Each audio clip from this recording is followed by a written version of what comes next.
성도 여러분 안녕하세요. 저는 2021년도 BCM 작년교재 성결 이루다 이 단원을 집필한 춘천중앙교회 담임목사 장기동입니다. 예년에는 없었지만 아무래도 코로나19 상황에서 개 교회별로 구역장 강사 전체 교육이 힘들어졌으니 본의 아니게 디지털 미디어 기기에 익숙해지신 성도님들을 위해서 집필하신 분들이 단원 해설을 해주셔야겠다는 교육국의 요청으로 카메라 앞에 섰습니다. 예배 설교를 위해서 카메라 앞에 서는 것은 이제 어느 정도 익숙해졌지만 이렇게 새로운 시도를 하는 과정에서 그것도 제가 2단원 앞부분을 맡게 된 이유로 먼저 찍게 되어서 부담스러운 것이 사실입니다. 하지만 성도님들을 말씀과 기도, 영적으로 양육하기에 힘쓰시는 개교회 담임 목사님들과 오늘 이 영상을 보시는 모든 소그룹 지도자들을 어떻게든 돕고 싶은 마음에 용기를 내서 카메라 앞에 섰습니다. 성령께서 이 시간 함께 하실 줄로 믿습니다. 2단원 해설 부분입니다. 2단원의 큰 주제는 응답입니다. 응답. 그리고 마지막 국가에서는 올해 사중복음적인 세계관의 교육 주제가 지혜였기 때문에 지혜와 관련된 내용을 함께 다루도록 하겠습니다. 신앙생활하면서 응답하면 어떤 생각이 드십니까? 대개의 경우 우리의 간구에 대한 하나님의 응답입니다. 기도 응답받았다고 그렇게 표현하지 않습니까? 하나님도 우리에게 응답하시겠다고 직접 말씀하셨습니다. 예레미야 33장 3절에 보면 너는 내게 부르짖으라 내가 내게 응답하겠고 내가 알지 못하는 크고 비밀한 일을 내게 보이리라 라고 하셨습니다. 저도 개인적으로 기도의 응답에 관한 말씀으로 이 말씀을 참 좋아합니다. 다윗도 하나님의 응답을 사모하는 기도를 수시로 했습니다. 시편 86편 7절에 보면 나의 환난 날에 내가 주께 부르짖으리니 주께서 내게 응답하시리이다. 다윗은 하나님이 자기의 기도에 응답하실 것이라고 하는 믿음의 확신이 있었습니다. 그러나 응답은 하나님만 하시는 것이 아닙니다. 우리도 하나님께 응답해야 합니다. 하나님을 인격적으로 만나면 우리를 향한 하나님의 관심과 희생, 몸소 보여주신 사랑에 대해서 반응해야 됩니다. 이 단원에서는 하나님을 향한 지혜로운 성도의 응답을 주제로 말씀을 나누려고 합니다. 6과에서는 아니라고 나태한 신앙생활로부터 신앙 회복을 위한 주님의 부르심에 응답해야 된다라는 말씀을 함께 나누도록 하겠습니다. 7과에서는 예수님을 따르는 제자로서 우리를 부르실 때 응답할 것을 말씀합니다. 8과에서는 구체적인 하나님 나라 일꾼으로서 부르실 때 우리가 어떻게 응답해야 할지를 말씀하고 있습니다. 9과에서는 지혜로운 자의 삶 첫 번째 회개와 믿음의 삶에 대해서 함께 나누는데요. 지혜는 삶을 통해 구체화되는데 그 삶은 먼저 회개가 일어나고 그리고 결단하는 믿음의 삶으로 이어지게 되는 겁니다. 제6과 신앙 회복을 위한 부르심에 응답하라. 찬송가 535장 주 예수 대문 밖에 잘 아시는 찬양이죠. 찬송부터 이번 주에 어떤 내용으로 말씀을 나눌 것인지 알려주고 있습니다.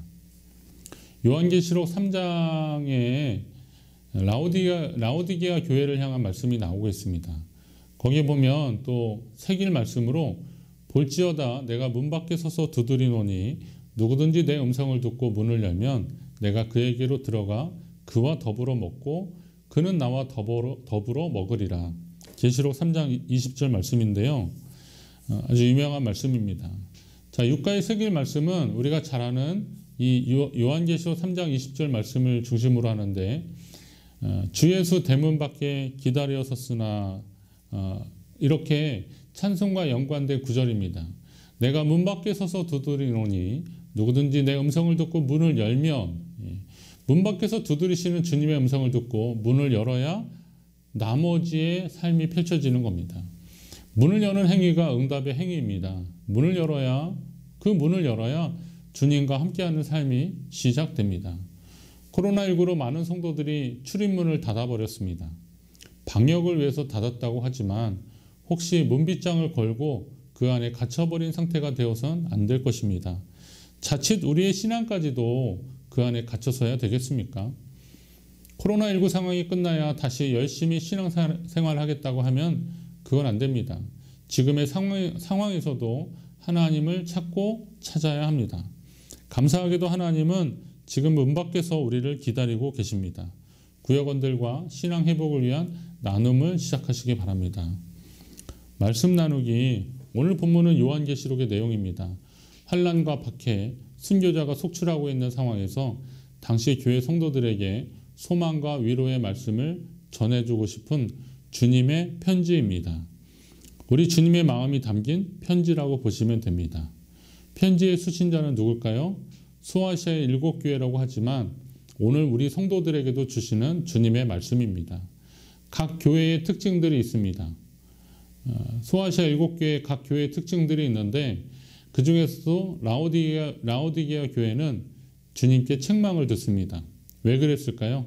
한마디로 열정이 부족해서입니다. 우리말로 하면 뜨뜻미지근해서 그렇습니다.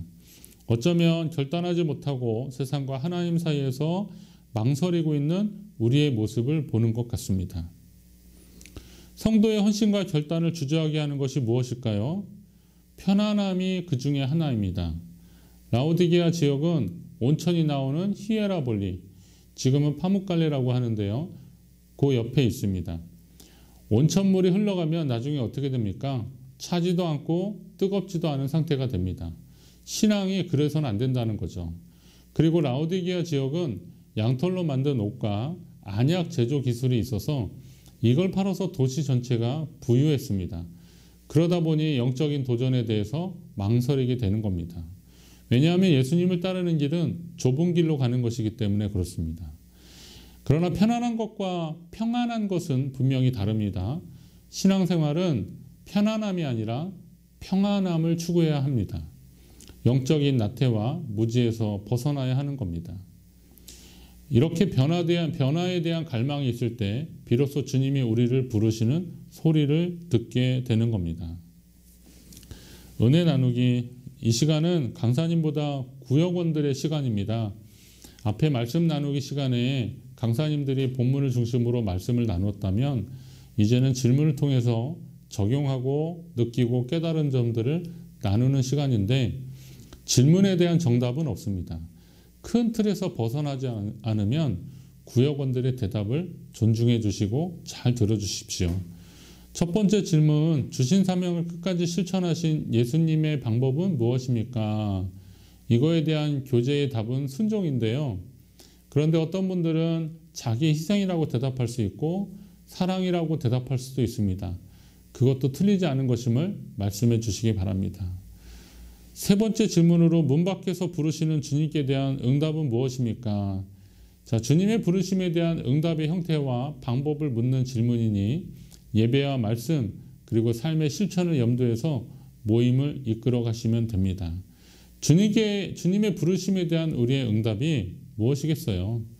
예배 잘 드리는 겁니다. 그리고 말씀을 깊이 묵상하고 그 가운데 기록한 대로 실천하는 것, 그것이 주님이 우리를 부르셨을 때 우리의 응답으로 표현할 수 있습니다.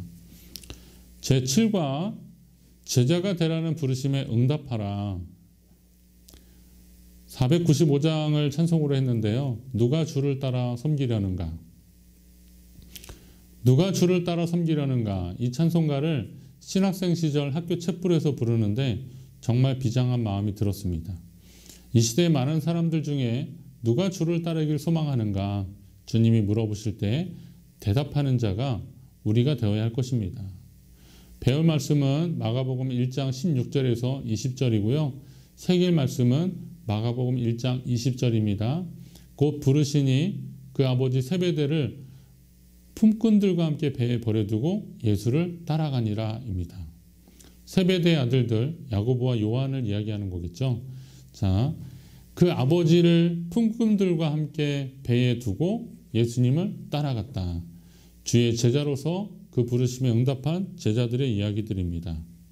그러니까 예수님이 갈릴리 지방을 다니시면서 제자들을 부르신 그 예수님의 부르심과 그 부르심에 응답한 제자들의 사건을 중심으로 말씀을 나누려고 하는데요. 그때 제자들은 자신들에게 소중한 것들을 포기하고 예수님을 따라 나섰음을 한번 이야기해 보십시오. 오늘 예수 그리스도의 제자 되기를 원하는 우리에게 예수님의 제자들처럼 모든 것을 버리고 주를 따르라고 한다면 오늘 시대에 그럴 사람들이 얼마나 있을까 하는 생각도 해보게 됩니다. 그리고 주님도 우리에게 그런 방법의 결단을 요구하지도 않으실 것이다. 왜냐하면 주님이 우리를 잘 아실 것이기 때문에 그렇습니다. 하지만 예수님이 그때나 지금이나 변함없이 주를 따르는 사람들에게 원하시는 것은 소중한 것들을 주를 위해서 포기할 줄 아는 자들이 되어야 한다는 것입니다. 어쩌면 조금 부담이 되는 말씀일 수도 있습니다.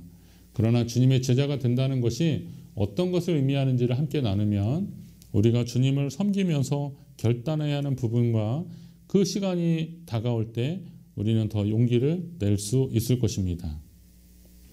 말씀 나누기로 들어갑니다. 제자란 예수님의 부르심에 응답한 사람들입니다.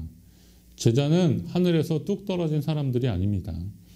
제자는 예수님을 따라다니면서 주님께 배우고 주님을 닮아가는 사람들입니다.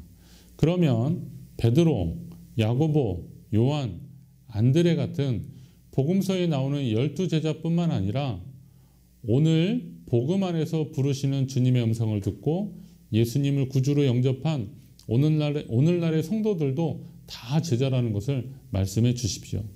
구역원들 가운데 예수님을 따르기로 결단했고 변화된 모습이 있다면 당신도 예수님의 제자라고 그렇게 선포해 주십시오. 제자가 되기를 결심하는 자들이 넘어야 하는 과정들이 있습니다. 그것은 거룩한 포기의 과정입니다. 포기라는 말이 자칫하면 부정적인 단어로 들릴 수도 있습니다. 하지만 포기는 양보라고 이해하시면 더 좋습니다. 주님을 위해서 나의 소중한 것들을 양보하는 겁니다. 언젠가 화장품 광고를 보니까 먹지 말고 피부에게 양보하시라는 것을 들었습니다. 무엇을 의미하는 겁니까? 먹을 수도 있지만 더 소중한 것을 위해서 포기, 양보하라는 겁니다. 저 같으면 먹을 겁니다. 아직까지 피부에게 양보한다는 생각을 해본 적이 없습니다. 하지만 여성들은 조금 다른 것 같습니다. 얼마든지 피부에게 양보하는 것 같습니다. 왜 그렇습니까? 더 중요하기 때문에 그렇습니다. 더 중요하다고 생각하기 때문에 그렇습니다. 더 가치 있다고 생각하기 때문에 그렇습니다. 아주 간단한 것 같지만 예수님의 제자된 삶을 위해서 포기하는 것은 결단이 필요한 대목입니다. 하지만 자칫 너무 분위기가 무겁게 되지 않도록 모임을 이끌어 가셔야 됩니다. 기회비용 이야기도 나오는데요. 잘 읽어보시고 내가 주님의 제자 되기를 결단했을 때 얻어지는 것을 보면 포기하고 양보했던 것들이 하나도 아깝지 않다고 하는 고백이 나올 수 있을 것입니다. 그런 점을 함께 나눠주시기 바랍니다. 자, 은혜 나누기는 말씀드린 대로 강사님이 아니라 구역원들의 시간입니다. 질문에 자유롭게 답하는 분위기를 좀 만들어 주십시오. 정답이 없다는 것도 알고 계셔야 됩니다. 제자는 복음서에 나오는 예수님이 12제자들만이 아니라는 것을 또 강조해 주십시오. 그리고 지금 예수님을 온전히 따라가는 것을 힘들게 하는 것이 무엇인지를 한번 물어보시고 나누시는데요.